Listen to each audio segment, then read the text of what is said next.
Et les amis, donc, juste après notre petite rencontre, je veux dire, à la place de la République, que moi j'ai particulièrement vraiment aimé, voilà, une petite réunion, comme les autres aiment l'appeler, ainsi.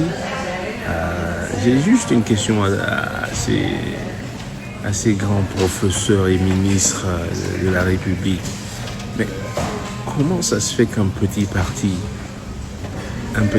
qui réunit aussi peu de monde comme vous aimez bien le dire, mais comment est-ce que vous vous intéressez à ce parti s'il est si petit que ça? Pourquoi vous vous intéressez à cela? Nous, on a fait, moi je suis allé, j'ai simplement remercié le professeur Maurice Kamto et les militants, voilà, c'est tout.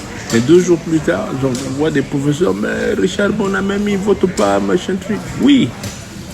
Alors, monsieur le professeur de mes deux là, je suis un non-votant, mais aucune loi n'interdit à un non-votant d'aller à un meeting. Je dis même le droit, on va vous enseigner.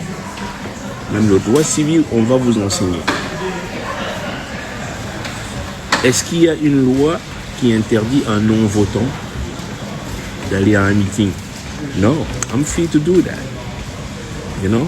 Et pourquoi ça vous dérange? Parce que ça vous fait mal, simplement. Donc voilà.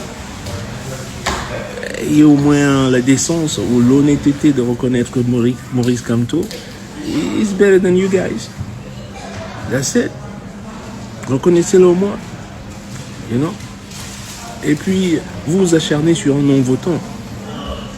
Mais tournez-vous vers ceux plutôt, si vous êtes un vrai juriste. Un vrai juriste. Alors, penchez-vous plutôt sur ceux qui votent dans l'illégalité. Et je vous ai donné des noms. Ils ont tous des passeports étrangers, mais votent. Mais que dit la loi, monsieur le juriste? Que dit la loi? Je reviens toujours à la loi. You know?